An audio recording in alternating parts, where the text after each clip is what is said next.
Sound speeds, and welcome to a new kind of video here on this channel, and one that I haven't really done before, but not a unique idea by any means. I'm going to be watching a couple of videos and then reacting to them. But because I'm a professional boom operator, I might have a very opinionated view of what I'm going to be watching, and I'm going to try to keep an open mind and keep everything in perspective. We'll see if I'm able to do that. The first video we're going to watch is on a YouTube channel called Indy Mogul, and as of the time of this video, they have 1.28 million subscribers, and the video we're going to watch was released on Valentine's Day 2019, and it's called $10 DIY Boom Pole Better Than the Real Thing, and it is currently sitting at 82,228 views. So I'm hoping it's a pretty good video. When it says better than the real thing, I'm assuming that they're going to be comparing a painter's pole. I haven't watched this video, by the way, a painter's pole to a K-Tech boom. And I'm assuming that because it has K-Tech here as a hashtag, but it is spelled wrong. K-Tech is K-T-E-K. So that right now, keep an open mind. Let's watch this thing. So he's doing a video in a big city with sirens and stuff going. Great. Okay, fancy intro. I don't do fancy intros. I just get straight to the content. Thanks for setting it all up for us. They spelled K-Tech right there. So it's not a painter's pole, it's a broom pole. Brilliant. I'm your filmmaker host, Griffin Hammond. Okay, he says he's a filmmaker straight out of the gate. There's nothing wrong with that. He's an indie producer, though. Indy Mogul, okay? That right there tells me that he could be cheapening out on some things in order to get by. So I don't have high hopes for him, let the truth be known. Today, I'm in New York City's Lower East Side, where I'm feeling especially professional right now because we have this fancy, nearly $600 K-Tech boom. Okay, he feels professional because there's a K-Tech boom there. I agree with that. But if he's excited about seeing a K-Tech boom, that means he's not normally using that. So, okay.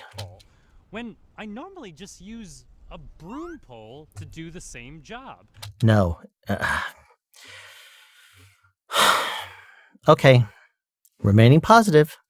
So let's find out if I really need to spend the money on an expensive boom pole by doing 3 tests. Okay.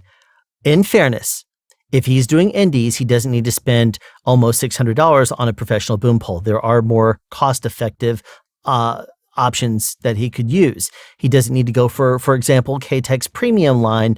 He could very easily go for an Avalon pole, an aluminum Avalon pole. He could even go for one of the arrows, which is about, $100 to $200.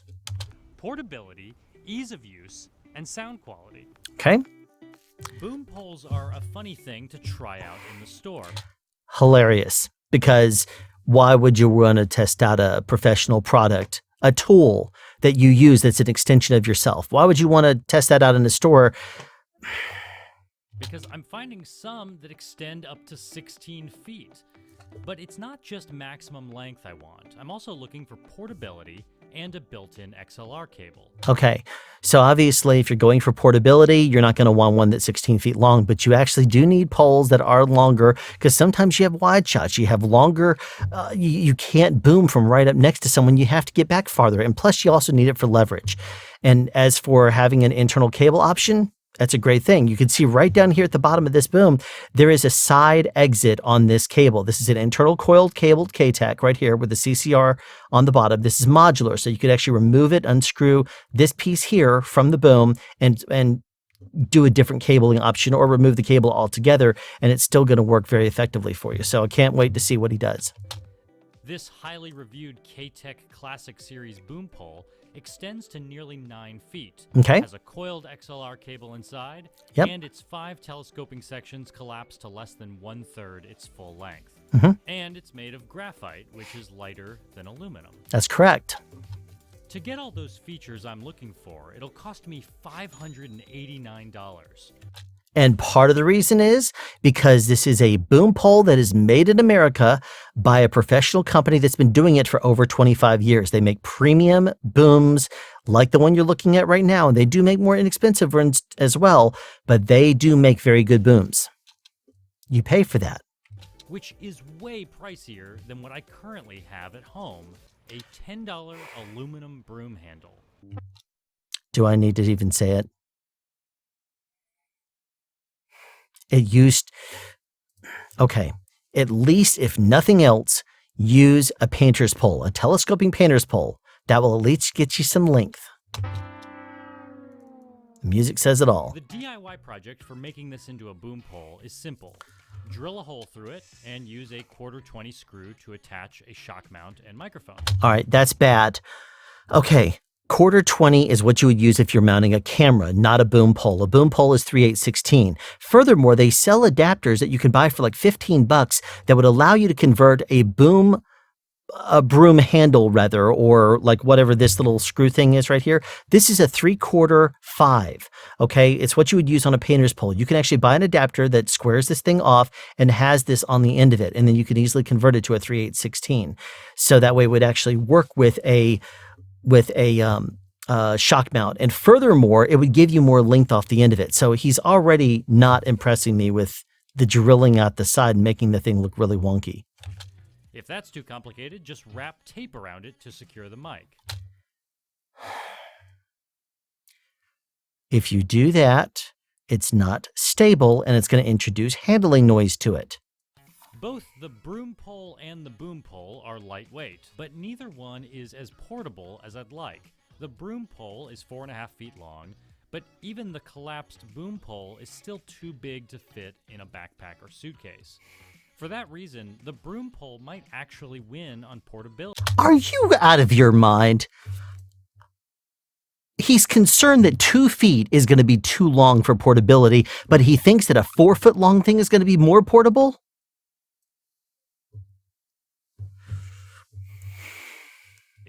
Because you don't need to travel with it.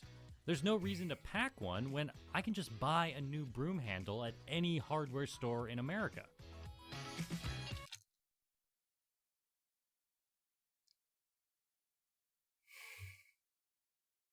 Okay, maybe he is right that you can go to a Ace Hardware, a Lowe's, a Home Depot, something like that, and buy yourself a broom handle, but then you have to modify the thing before you can use it on your movie, don't you? So yeah, you may be able to buy something like that at one of these stores. It sure didn't take me very long to start getting bitter, did it? As far as effectiveness, you should know that either one works well as a cat toy.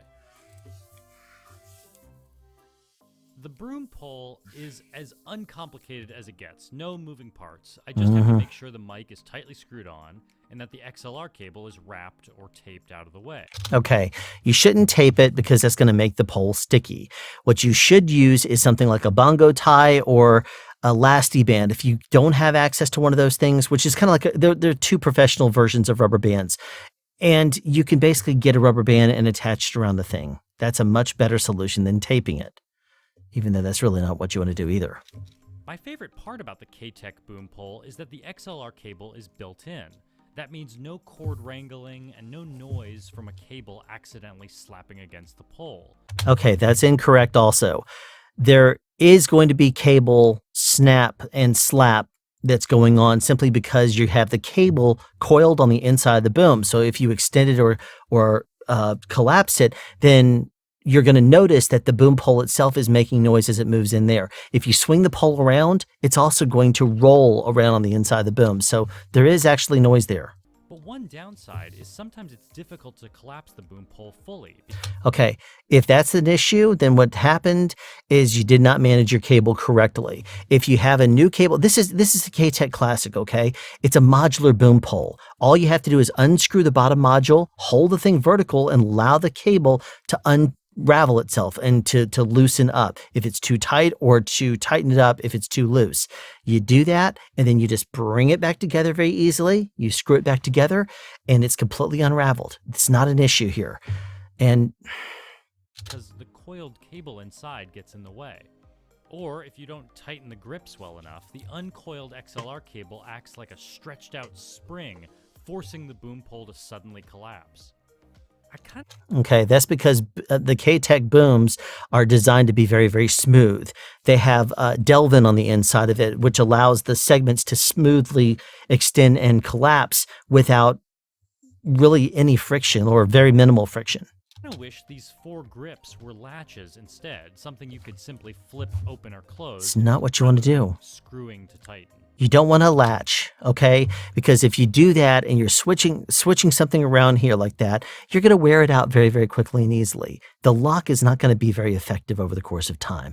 One of the reasons why you would actually want to have a threaded knuckle is because you would want to be able to finesse it and maybe slide it just a little bit quietly. You do a latch, there's going to be a snap to it, thump, and it's going to make noise if you're trying to extend or collapse the pole during the middle of a take. The real usability question is about weight. Which one is easier to use for an extended period of time? Okay, I can already tell you right now, based on these 2 poles or whatever you want to call that little thing, based on that, it's going to be easier for you to hold the K-Tech because it's longer. The reason why is because if you only have a 4-foot-long broom handle and you're trying to extend that thing out and hold it over somebody, you're going to end up having to hold a very small bit of that in order to get about 3 feet of extension on that.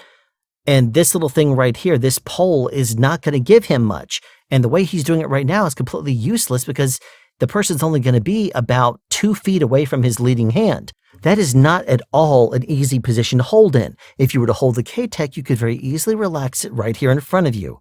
You don't need to extend it up in a hole and completely front-weighted, completely throwing off your balance like he's doing right now. This is painful to watch. But of course, I have to add a 10-ounce XLR cable.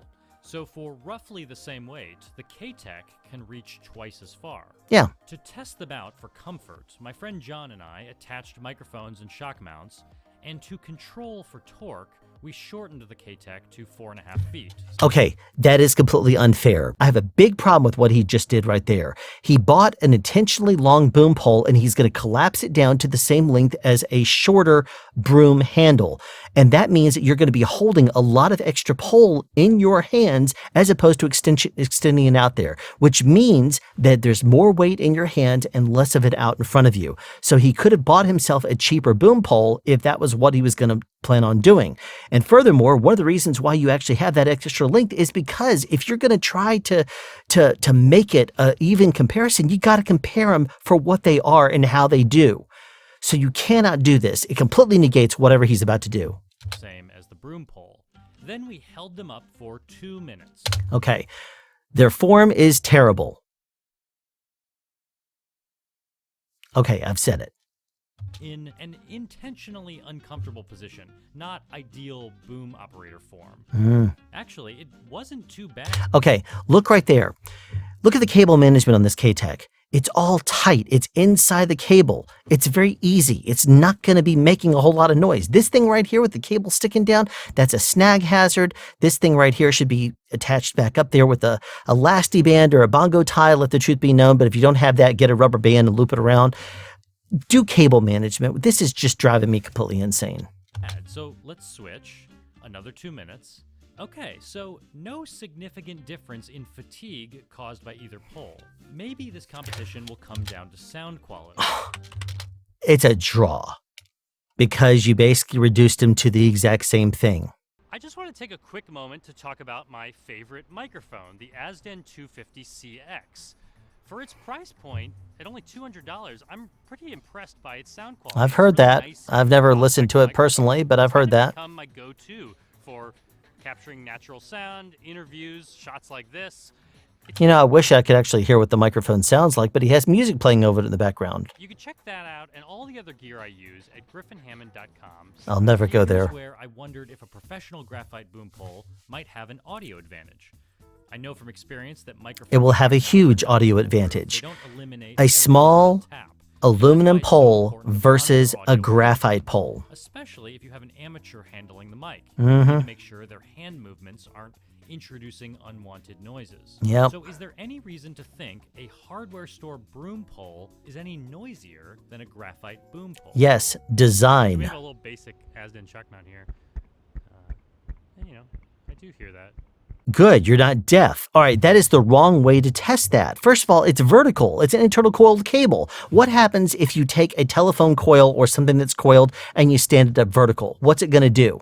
It's going to flop over to the side, touch the cable to the side of the boom on there, and then you start hitting it which you're first of all not going to be handling it from right there next to the microphone.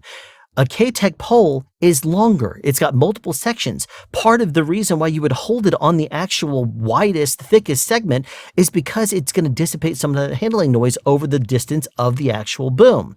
So you can't tap on it right there next to the microphone, right where the cable is touching the side of the boom, and in a very awkward way, I might add. Now, if you were to hold the thing sideways and tap it, still you're not even handling it the right way, because no boom operator is going to sit there and go tap, tap, tap, tap to try to figure out if the thing makes noise. That's not what you do. You slide your hand. Tap on the pole. Tap on your brain. Less tapping noise, or at least it's not as many high frequencies when I tap. Because you're tapping the thing near the end of aluminum versus graphite the wrong way. Moron. Broom pole actually does a pretty good job of dampening noise on its own. Mm-hmm. I even tried with heftier shock mounts and got similar results. Yes, because your test sucks. I don't really hear that. You hear little taps and things. You think the shock mount might be doing a fair amount to get rid of that sound. No, it won't. That's the wrong kind of shock mount. And you're using a liar on that. Okay, so he's not even using adequate shock mount and comparable shock mounts there.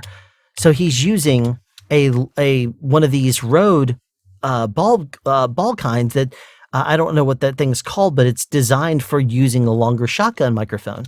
And then he's comparing that to a lyre, totally different kind of shock mount. The lyre is going to transmit less handling noise than this thing. Look at that. It's a lyre. It's got kind of it's a cheaper version of the lyre. I'm not hearing anything that gives either pole an edge in this competition. No, not when you do a wrong test. Home the cheap thing versus expensive thing title.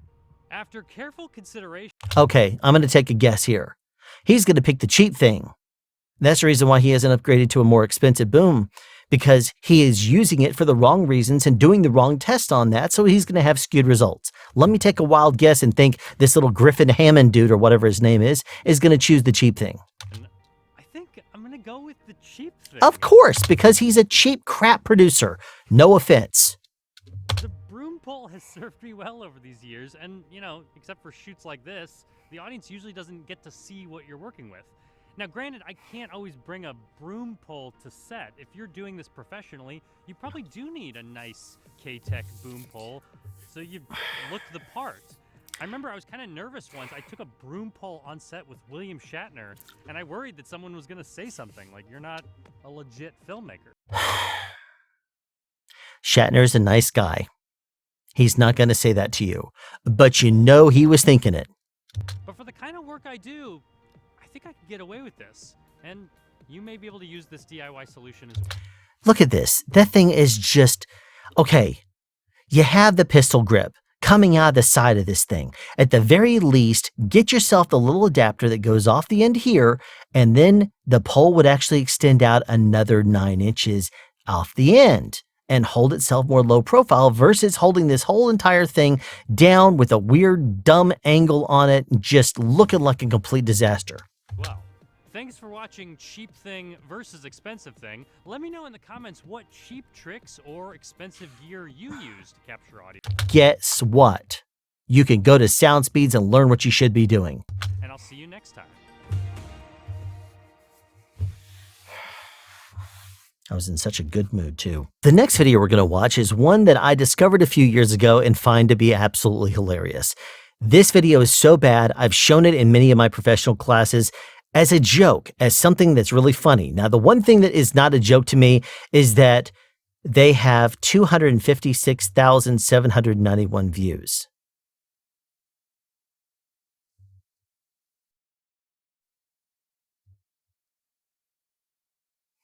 Not fair. Gets me every time. It's extremely loud. I can't hear you. There's too much wind indoors. If only there was some kind of microphone that blocked all this wind, we could be together. A microphone that blocked wind.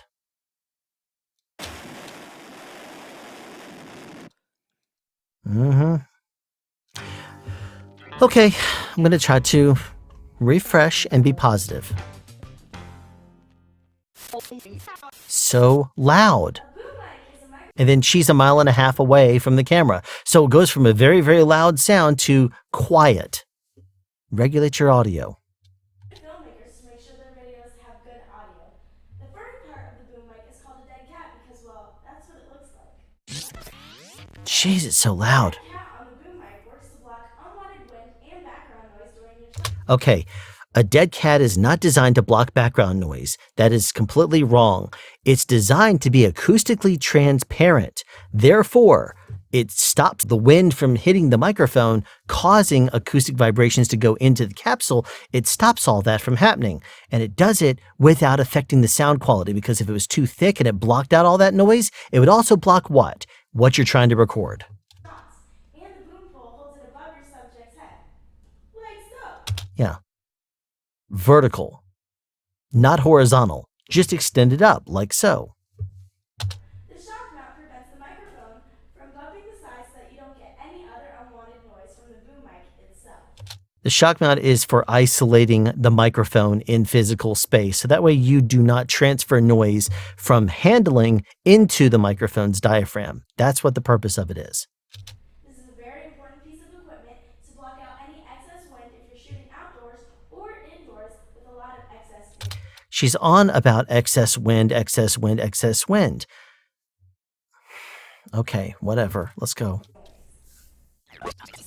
And we're loud again. Well, you could buy a good boom pole for your production for around $500. A cheap shock Yes, because it's so much what you need to just throw away.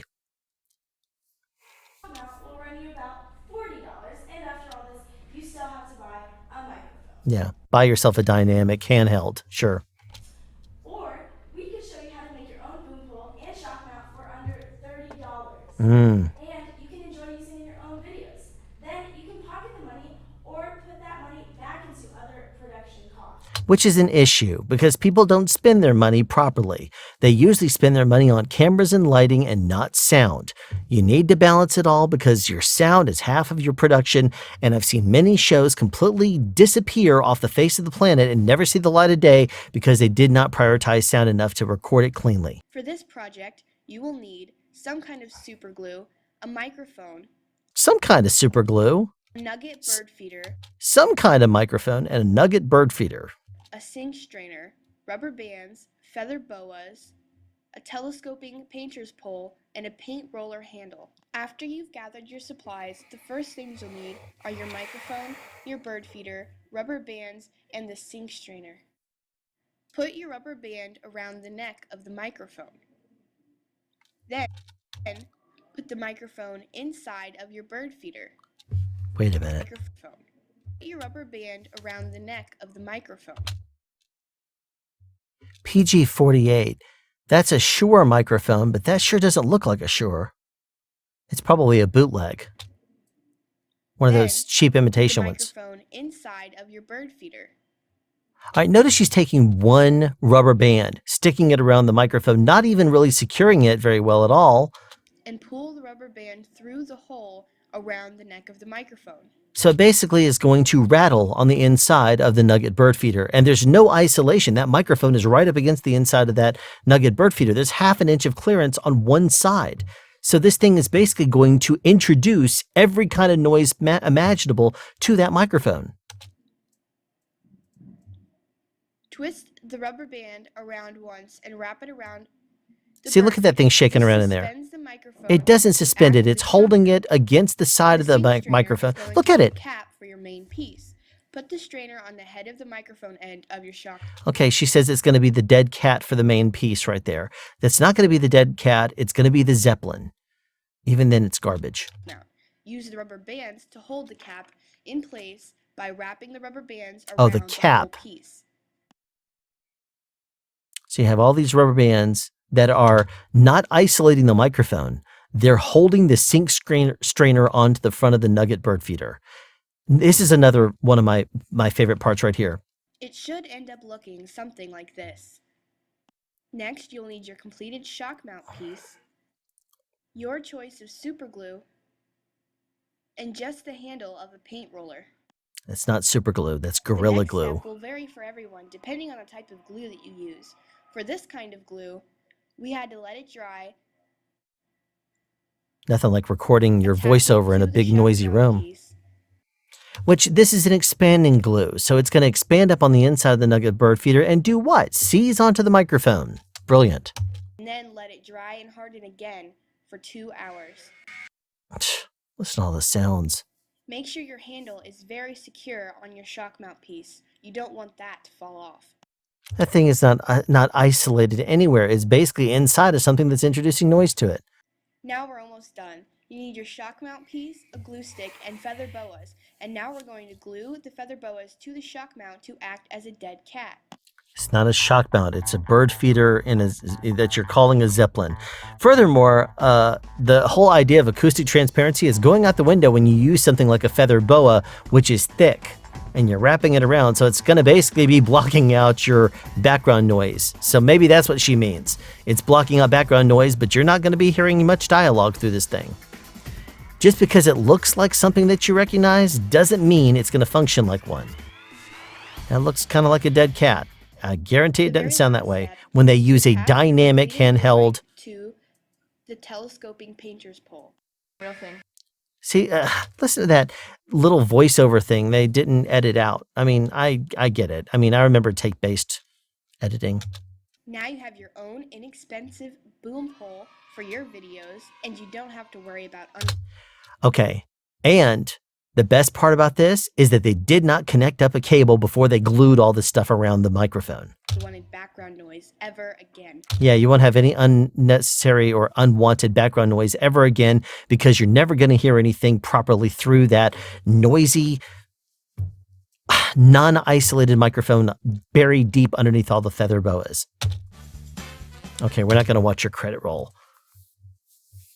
Okay. I remember working on projects like this back in high school. You had one VCR that you would play the tape from, and you would record on another VCR. Your edits didn't always work out correctly. Your dubbing was sometimes glitchy or had an issue. I get that. This was actually a pretty good high school project back in the day. I mean, it was going to probably get them an A. It was going to be very effective. And just like most other school projects, you don't know what you don't know, and most of the information is complete garbage and nonsense. This is why I lose so much faith in people. Praising them. Oh, I'm going to make me one. This is so great. You guys rock. You're a huge help. Thanks. Thank you. This was very enlightening. Watson Wu. Watson is a wonderful special effects recordist, and he says, you guys rock.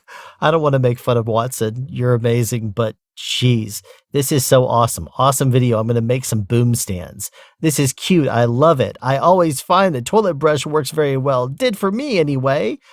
Be positive. Nice work. You're a huge help. Thanks. You want to know where all the positivity is on the internet? It's in this comment section right here. At least they haven't hid my comment from 7 years ago. I promise I was in a great mood when I started doing this video, but you know what? I'm going to be fine again because I can let things go.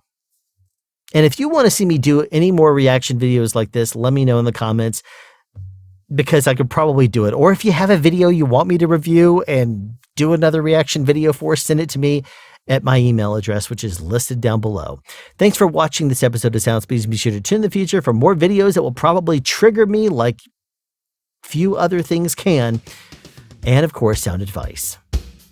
Have a question you'd like answered or want to add something? Be sure to write it in the comment section down below. You can also make a suggestion for future topics of discussion. Again, comment section down below, or you can email me at soundspeeds@yahoo.com. Be sure to subscribe and turn on notifications so you won't miss out on future sound advice.